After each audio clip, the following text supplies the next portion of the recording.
नमस्कार, मैं स्वर्ण प्रभा। आप देख रहे हैं आज का मुख्य समाचार।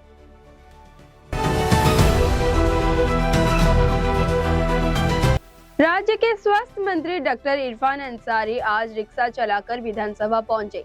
इतना ही नहीं, राज्य के कृषि मंत्री शिल्पी नेहा तिर्की को भी रिक्शा पर बैठाकर नजर आई हैं। जहां एक और राज्य में एलपीजी का संकट दिन ब दिन बढ़ता जा रहा है, वहीं राज्य सरकार ने इसके लिए केंद्र की मोदी सरकार को जिम्मेदार ठहराया है। राज्य में सत्ता में काबिज गठबंधन की नेताओं ने कहा कि आज देश का और राज्य की जनता मोदी सरकार की गलत नीतियों का खामियाजा भुगत रही है। एक सूत्र ने शुक्रवार को बताया कि विपक्षी सांसदों ने संसद के दोनों संसदों में मुख्य चुनाव आयुक्त का जनेश कुमार को हटाने की मांग करते हुए नोटिस दिया है। एक सूत्र के अनुसार लगभग 130 लोकसभा सांसदों और 63 राज्य सांसदों ने इस नोटिस पर हस्ताक्षर किए हैं। वैज्ञानिक नवाचार, जन स्वास्थ्य पर प्रभाव और भारत व दुनिया भर के लोगों को जीवन की सुरक्षा के प्रति अपना अटूट प्रतिबद्धता के साथ भारत को बायोटेक ने अपने इस सफर का 30वां वर्ष शुरू कर दिया है। अपनी 30वीं वर्षगांठ के अवसर पर कंपनी ने एक अनोखा लोगो को अनावरण किया है।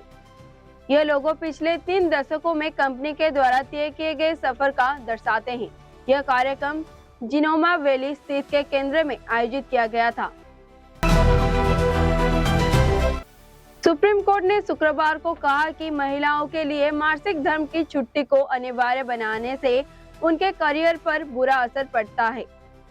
कोर्ट ने कहा कि ऐसी कोई भी नीति लागू करने से पहले नौकरी के बाजार की असलियत को समझना जरूरी है। इस मामले की सुनवाई चीफ जस्टिस सूर्यकांत और जस्टिस जयमाला बागची के बेंच के सामने हुई। राज्य को इस मामले पर नियमों बनाने के निर्देश देने वाले याचिका पर सुनवाई करते हुए हाई कोर्ट ने कहा कि ऐसी याचिकाओं को पीछे कोई सोची समझी साजिश हो सकती है।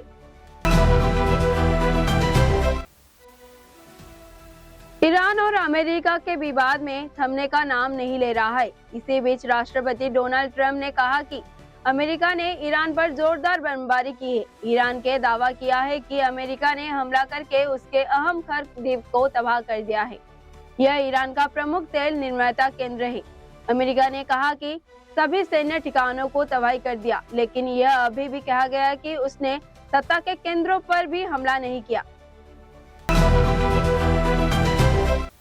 देश के राजधानी दिल्ली में राष्ट्रीय जल महोत्सव का आयोजन किया गया है। इसी अवसर पर बलांगीर जिले के सुलेकेला पंचायत के ओडिशा का गौरव बढ़ाया है। राष्ट्रपति द्रौपदी मुर्मू ने ग्रामीण क्षेत्रों में हर घर जल योजना का सफल कार्यान्वयन का और उत्कृष्ट कार्यों के लिए सर्वश्रेष्ठ पंचायत के रूप पर सम्मानित किया गया। जल महोत्सव 2026 का आयोजन नई दिल्ली के स्थित विज्ञान भवन में केंद्रीय पेयजल एवं स्वच्छता विभाग द्वारा किया गया था। कुएं से 2 लड़कियों की शव बरामद। शुक्रवार दोपहर संबलपुर जिले के कुचिंडा उपमंडल के मोहुलपाली पुलिस थाना के क्षेत्र के सरडिघी गांव में एक चौंकाने वाली घटना सामने आई है। सरडिघी गांव में एक कुएं से 2 लड़कियों के शव बरामद किए गए, जबकि उनकी मां लापता मिली। सूचना मिलने पर पुलिस मौके पर पहुंची, शवों को कब्जे में लिया और जांच शुरू कर दी। विधानसभा से मधु बाबू पेंशन योजना के बारे में बड़ी खबर आई है। फिलहाल राज्य में 6 लाख से ज्यादा आवेदक अभी भी मधु बाबू पेंशन योजना के तहत लाभ पाने का इंतजार कर रहे हैं। यह जानकारी शुक्रवार को ओडिशा विधानसभा में सामाजिक सुरक्षा, दिव्यांगजन सशक्तिकरण के मंत्री नित्यानंद गांधी ने दी। मंत्री ने ये बात विधायक मानस कुमार दत्त के सवाल पर जवाब देते हुए कही। जाजपुर जिले के गरिया के इलाके में ईंधन गैस सिलेंडर न मिलने को लेकर उपभोक्ताओं का विरोध प्रदर्शन कर रहे हैं। सैकड़ों लोगों ने सड़कों पर खाली गैस सिलेंडर रखकर सड़क जाम कर दी है। बताया जा रहा है कि यह विरोध प्रदर्शन इसीलिए हो रहा है क्योंकि बिरजा ईंधन गैस वितरक समय पर सिलेंडर की आपूर्ति नहीं कर रहा है।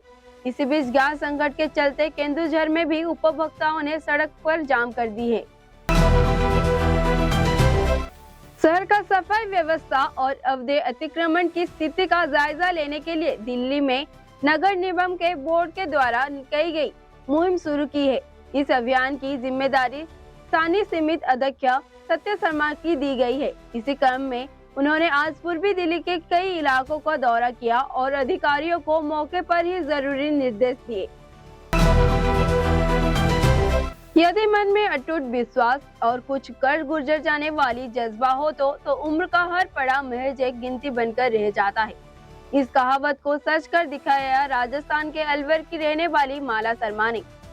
70 साल की उम्र में जहां लोग अक्सर थकाने और एकांत की तलाश करते हैं, वहां माला शर्मा ने आज भी अपने सुरों की श्रोताओं को मंत्रमुग्ध कर रही है।